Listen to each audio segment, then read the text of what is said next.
गोरखपुर में महाकाल सेवा समिति ने हर वर्ष की भांति इस वर्ष भी श्रीमद् भागवत कथा ज्ञान यज्ञ का आयोजन भव्य तरीके से किया, जो 23 दिसंबर से 29 दिसंबर तक चलेगा। इस बार भी वृंदावन से पधारे श्री राम मोहन जी महाराज अपने श्रीमुख से भक्ति रस की गंगा बहाएंगे, जिसमें भक्त सुबह 9 बजे से 11 बजे और शाम 3 बजे से 7 बजे तक डुबकी लगाएंगे। तो बता दें कि इस ज्ञान यज्ञ की शुरुआत 23 दिसंबर को कलश यात्रा से हुई, जिसमें क्षेत्र के अधिकांश महिला पुरुषों ने भाग लिया।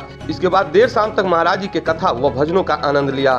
कथा के पहले दिन ही उमड़ी भीड़ को देखते हुए यह उम्मीद है कि आने वाले 7 दिन श्रद्धालुओं की भारी भीड़ होगी। इस अवसर पर मीडिया से बात करते हुए वृंदावन से पधारे श्री राम मोहन जी महाराज ने क्या कहा, आइए उसे देखते हैं। ये तो चाहे जितनी बार करिए वही कम है, तीसरी बार है ये तो बहुत अच्छी बात है, लेकिन जितनी बार करिए वही कम है। 1 बार 2 बार 100 बार, लेकिन ये बड़ा आनंद का विषय है कि ये क्षेत्र पहले से जगा हुआ है और फिर जाग रहा है। और देखा जाए दवा तो हो रही है लेकिन रुगवा कम नहीं हो रहा है देश में। कथा तो हो रही है लेकिन रुगवा कम हो रहा है, लेकिन 4 ठो रोगी कम हो रहे हैं तो 50 ठो फिर पैदा हो जा रहे हैं।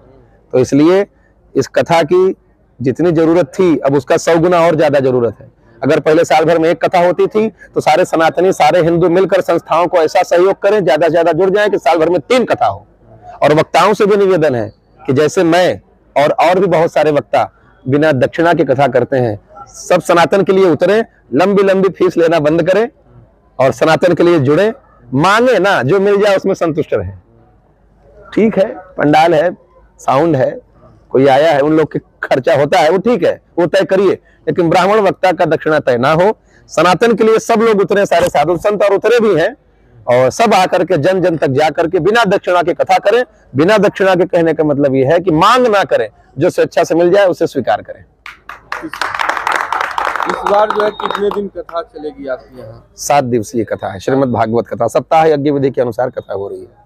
यहाँ के क्षेत्रवासियों से जो है इस कथा में जो है आने के लिए क्या सब पधारे, ज्यादातर पधारे। गंगा मैया रमता जोगी बहता पानी, सब आए, कथा गंगा बह रही है, सब आके डुबकी लगाएं, हाथ जोड़ के पैर पकड़ के सबसे निवेदन है कि आइए कथा सुनिए। यही नहीं, जहां भी राम जी की कथा कर रही हो, आज ही मैंने कथा में कहा, कथा कौन करा रहा है, किसकी करवा रहा है, आप ना वक्ता से मतलब रखिए ना आयोजक से, आप राम जी से मतलब रखिए। हर कथा में जाइए, जहां भी सनातन की बात हो रही है, आपका शत्रु भी सनातन का बात कर रहा हो तो उतनी देर के लिए उसका भी साथ दीजिए, बाद में अपनी शत्रुता निभाते रहिएगा। सनातन हिंदुत्व की जहां बात हो सब एक हो जाइए। जय सिया राम। ये समूह जो ये संगठन जो इस कथा को जो है हर बार संचालित करता है, उसे क्या आशीर्वाद देता है? ये तो हमको आशीर्वाद दे, तो जय श्री महाकाल समिति है तो हमको आशीर्वाद दे रही है, हम क्या आशीर्वाद दें। मेरा भगवान से प्रार्थना है कि इनके सब में एकता बनी रहे, समिति और बढ़े फले फूले। ये तो को ब्रांच है, सनातन धर्म बड़ा ब्रांच है और ये समिति को ब्रांच है। ऐसी बहुत सारी शाखाएं भगवान करे बन जाए और दिन दुगुना रात चौगुना कथा हो। ये लोग परंपरा बना के रखे हैं कि साल में 1 कथा होगी, ये परंपरा तोड़नी है। 1 कथा नहीं करनी है, साल में 2 हो 3 हो। कहाँ लिखा है कि साल में 1 कथा होनी चाहिए? रुपया पैसा के डर के मारे भाई बड़ा खर्चा लगता है, इसलिए लोग साल में 1 बार करते हैं। लेकिन अगर सनातनी जुड़ जाए, ज्यादा हिंदू परिवार जुड़ जाए, गुटखा पान सिगरेट खा करके लोग 50,000 रुपया का फेंक देते हैं, अगर वो नशेड़ी लोग खाली 2 4 500 1000 रुपया एक घर से आ जाए, 300 घर क्या हिंदू नहीं होंगे यहाँ?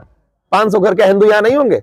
अगर 500-500 रुपया एक घर हिंदू दे दे तो 3 लाख 4 लाख इकट्ठा हो जाएगा। भगवान की कथा साल भर में 2 बार हो जाएगी, उससे ज्यादा तो गुटखा खा के थूक देते हैं सब।